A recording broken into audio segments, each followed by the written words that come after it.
L'automate cellulaire consiste en réseau en cellules. Dans ce cas, chaque cellule peut être morte ou vivante, avec le besoin de spécifier un ensemble d'instructions pour que l'état de chaque cellule se développe au fil du temps basé sur l'état d'une cellule voisine. Le rendant intéressant par l'utilisation des instructions d'un automate cellulaire populaire connu le jeu de vie.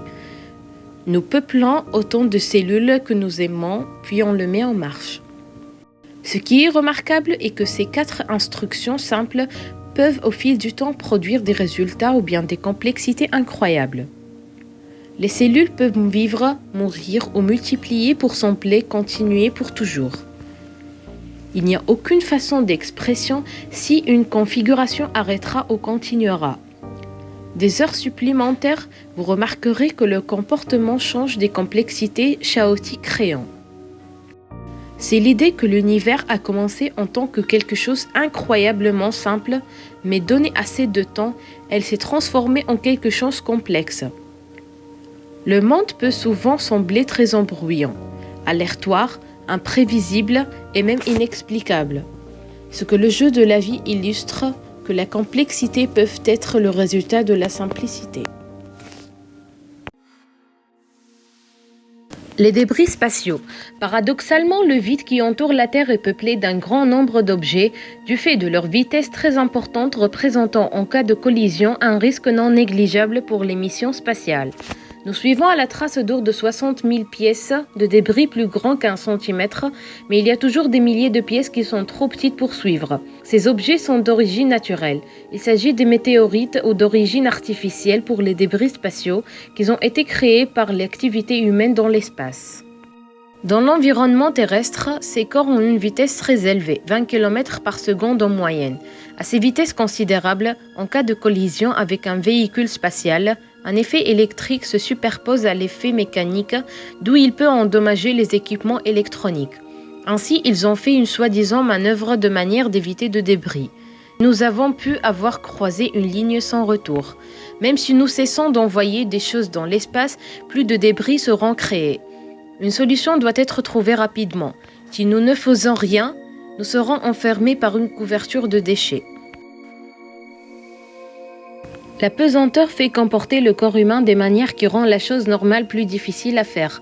Dès qu'un vaisseau spatial atteint son orbite, tout ce qui est à l'intérieur semble dépourvu de poids. Tout ce qui n'est pas fixe flotte.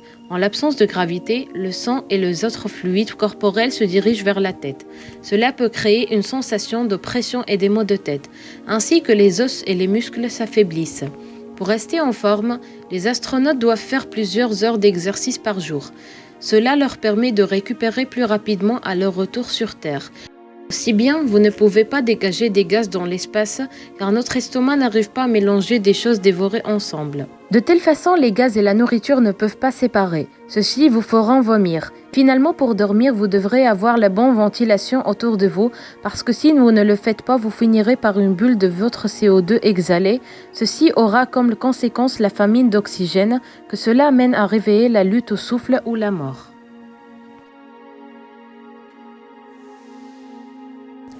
Le sol lunaire. La mission d'Apollo à la Lune a rencontré un problème. Personne ne pourrait avoir prévu, et c'était la poussière de Lune. La poussière de Lune est créée par des impacts qui lui fait en raison très pointue de l'absence du vent. Il a même déchiré des costumes d'astronautes faits de matériel fort. Il est devenu si mauvais que les astronautes avaient eu force pour garder leur casque dessus à l'intérieur du vaisseau spatial pour protéger leurs poumons et yeux. Une planète est définie comme un corps déplaçant dans une orbite autour d'une étoile. Mais qu'est-ce qui se passerait si quelque chose arrive à ce système qui quitte la planète pour se lancer envers le cosmos? C'est seulement récemment que nous avons découvert des planètes qu'on appelle des planètes errantes ou bien des planètes dévoyées, comme si c'était difficile de les trouver car ils étaient invisibles dans l'obscurité de l'espace. D'où on distingue que la planète se trouvera dans un état éternel de la nuit et du froideur.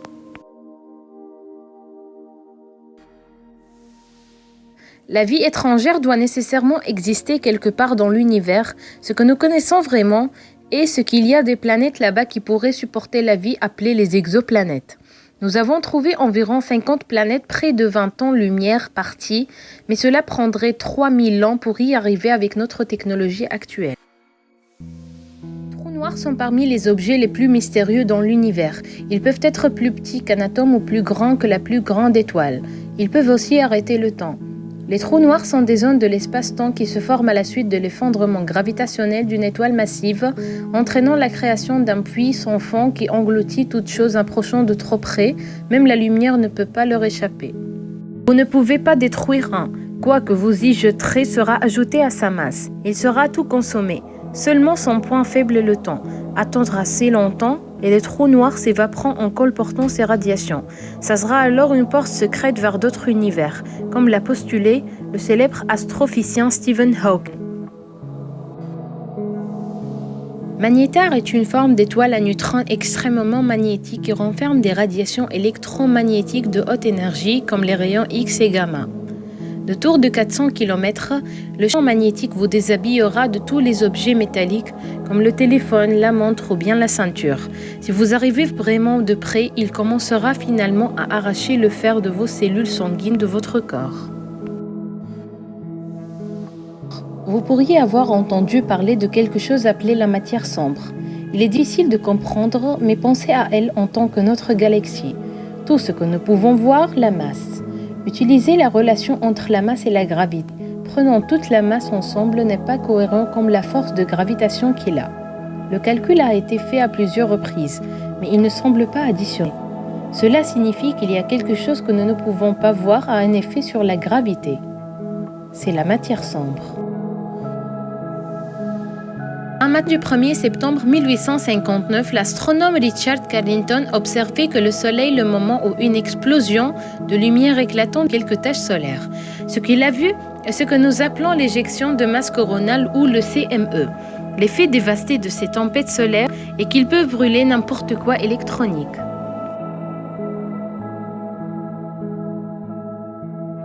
Imaginez si un événement comme ceci frappait la Terre aujourd'hui à la fois avec toute chose dépend de l'électricité. Il pourrait causer un événement apocalyptique prenant des années pour se remettre. Ce qui est encore plus effrayant est en 2012 il s'est produit, encore plus fort que l'événement de Carrington. Et il a même passé par l'orbite terrestre, mais heureusement la Terre n'était pas là. Cela pourrait avoir l'air un peu longtemps, mais ce n'est pas.